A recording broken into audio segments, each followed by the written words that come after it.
Good morning, students. Myself, Dr. B.L. Bhadu from Government College बावड़ी।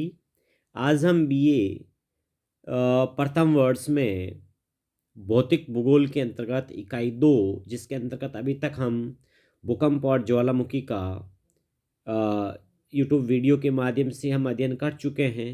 उसमें हमारा जो अगला टॉपिक है इस्लाकृतियाँ, जिसमें हमें कुछ इस्लाकृतियों को पढ़ना, जिसमें पर्वत, पठार और मैदान और द्वीप जो है इस्लाकृतियाँ हैं हमारे सिलेबस में। तो इसके अंतर्गत यूनिवर्सिटी के अंदर एग्ज़ाम में क्वेश्चन आता है। तो अब आज हमारा जो टॉपिक है पठार है।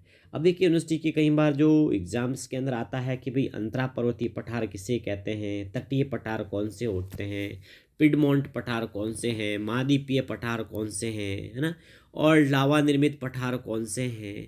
तो इस तरह से हमें जो यूनिवर्सिटी के एग्ज़ाम्स के हिसाब से भी और कंपटीशन पॉइंट ऑफ व्यू के हिसाब से भी इस टॉपिक का अध्ययन करना है। तो देखिए आपने पढ़ा होगा कि भाई जो इस्लाकृतियाँ हैं या उच्चावच हैं, तो धरातल पर कुछ ऐसे उच्चावच होते हैं जो प्रथम श्रेणी के भू आकार कहलाते हैं, कुछ होते हैं द्वितीय श्रेणी के भू आकार हैं, और कुछ होते हैं वो तृतीय श्रेणी के भू आकार हैं। तो आप बता सकते हैं कि पर्वत, पठार और मैदान किस श्रेणी के भू आकार हैं, प्रथम या द्वितीय? तो ये द्वितीय श्रेणी के। देखिए भूपटल पर मिलने वाले द्वितीय श्रेणी के भू आकारों में पठार अत्यधिक महत्वपूर्ण है और संपूर्ण धरातल के 33% भाग पर इनका विस्तार पाया जाता है। ठीक है, अब आप बताइए पठार किसे कहते हैं?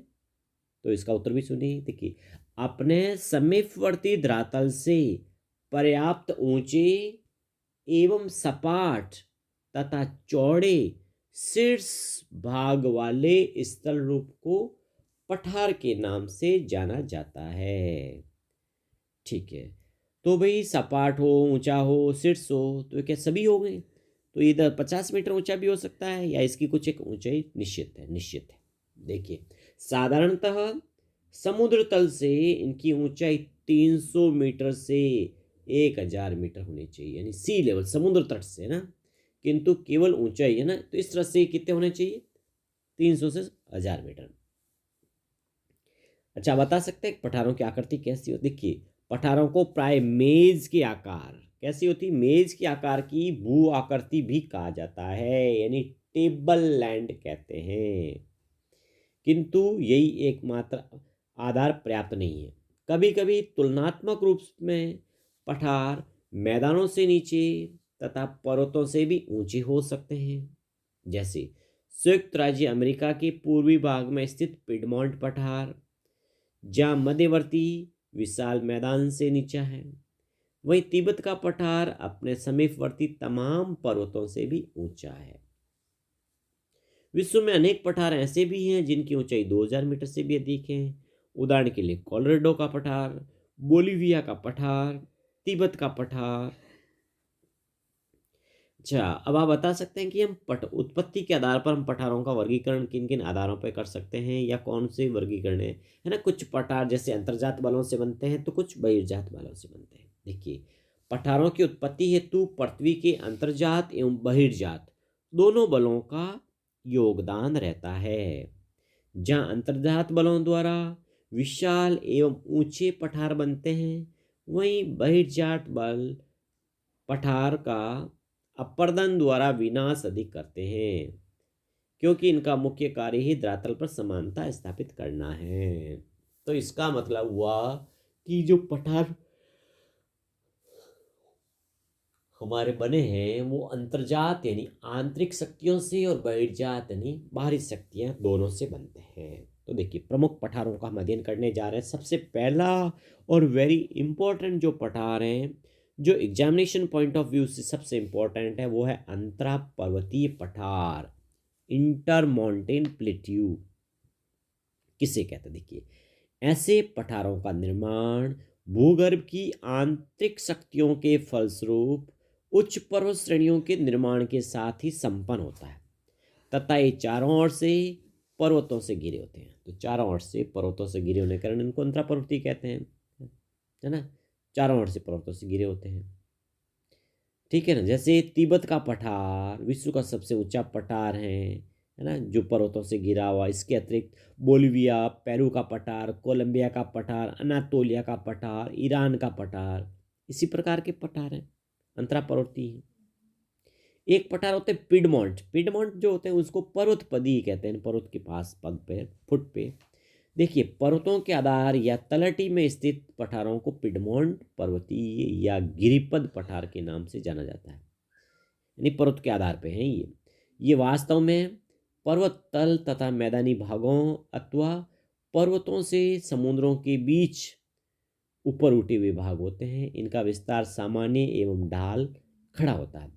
अमेरिका का पिडमोंट का पठार, दक्षिण अमेरिका पेटागोनिया का पठार सर्वोत्तम उदाहरण है। भारत का मालवा पठार, शिलोंग का पठार, ये किसके उदाहरण है? पिडमोंट के। एक होता है तटीय पठार। देखिए, वे पठार जो किसी महासागर, सागर या झील के किनारे उसके तट के समानांतर होते हैं, तटीय मैदान कहलाते, पठार कहलाते हैं। भारत का कोरोमंडल तट इसी प्रकार का उदाहरण है, कोस्टल प्लेट्यू। एक होता है गुम्मदाकार पठार, डॉम शेप्ड प्लेट्यू। कौन से होते हैं? गुम्मदाकार। पृथ्वी की आंतरिक हलचलों के कारण जब किसी भाग में गुम्मद के आकार का उभार हो जाता है, तो ऐसे पठारों की उत्पत्ति होती है। ज्वालामुखी क्रिया के कारण ऐसे पठारों का अधिक निर्माण हुआ है। अमेरिका का ओज़ार्क पठार ऐसा ही है, कैसा? गुम्मदाकार।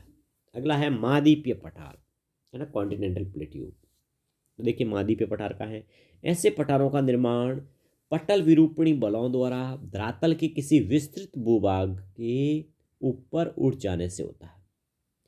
इतना अवश्य है, कभी कभी ज्वालामुखी लावा का काफी बड़े क्षेत्र पर विस्तार हो जाने से भी ऐसे पठारों का निर्माण हो जाता है। भारत का प्रायद्वीपीय पठार इसका सर्वोत्तम उदाहरण है। भारत में कैमूर, रोहतांस, रांची और कर्नाटक के पठार भी इसी प्रकार के हैं। इस प्रकार के अन्य पठार ऑस्ट्रेलिया का पठार महाद्वीपीय पठार है, अरब का पठार, दक्षिण अफ्रीका का पठार, जो प्राचीन काल में बने हुए हैं। ठीक है। अब है जो कटे फटे पठार, डिसेक्टेड, है ना, अपर्दित पठार कौन से? तो वे पठार जो अपर्दन के साधनों द्वारा कट जाते हैं, जिनसे तंग व गहरी घाटियों का निर्माण हो जाता है, कटावदार पठार कहलाते हैं। इनका अपर्दन ज़्यादातर नदियाँ करती हैं, तो नदियों द्वारा अपर्दन से पठार कई भागों में विभाजित हो जाते हैं, जिससे पठार के छोटे छोटे पठार बन जाते हैं, जैसे स्कॉटलैंड तथा वेल्स का पठार उदाहरण इसके। एक होता है शुष्क पठार, ड्राई प्लेट्यू, है ना। वे पठार जो शुष्क एवं मरुस्थलीय भाग में स्थित होते हैं, शुष्क पठार कहलाते, जैसे अरब का पठार। कौन सा? अरब। इन पठारों पर वर्षा की न्यूनता के कारण अपर्दन बहुत कम होता है, जिस कारण ये पठार प्राय समतल पाए जाते हैं और पठारों का अधिक कटाव नहीं होता। अगला है पॉइंट, वायु निर्मित पठार, एओलियन प्लेट्यू, हवा से बनने वाले पठार, है ना, एओलियन। देखिए, ये पठार जिनका निर्माण वायु द्वारा उड़ाकर लाई गई मिट्टी के निक्षेप से होता है, वायु निर्मित पठार कहलाते हैं। चीन के लोएस के पठार का निर्माण पछुआ पोनों द्वारा लाई गई मिट्टी के निक्षेप से हुआ है। पोर्टवार का पठार जो पाकिस्तान में स्थित एक वायु निर्मित पठार। ठीक है, तो वायु निर्मित पठार के उदाहरण कौन सा है? चीन का लोएस का पठार और पाकिस्तान का पोर्टवार का पठार। हिम नदियों द्वारा निर्मित पठार कौन सा? देखिए, हिम नदियों द्वारा अपने साथ लाई गई हिमोड के निक्षेप से निर्मित पठार हिमालय निर्मित पठार कहलाते हैं, जैसे ग्रीनलैंड और अंटार्कटिका के पठार हिमालय निर्मित पठार है। भारत में गढ़वाल और जर्मनी में पर्सिया के पठार भी ऐसे ही है। अब है लावा निर्मित, लावा प्लेट्यू, यानी ज्वालामुखी उद्गार के समय निकलने वाले लावा के जमने से निर्मित पठार को लावा निर्मित पठार कहते हैं। दक्षिण भारत का प्रायद्वीपीय पठार एक प्रमुख लावा निर्मित पठार है। इसका निर्माण दरारी उद्भेदन द्वारा निकलने वाले लावे के परत दर परत जमने से हुआ। दरारी उद्गार क्रिटेशियस युग में हुआ था, जिससे इनका निर्माण हुआ। संयुक्त राज्य अमेरिका का कोलंबिया का पठार भी एक प्रमुख लावा निर्मित पठार है।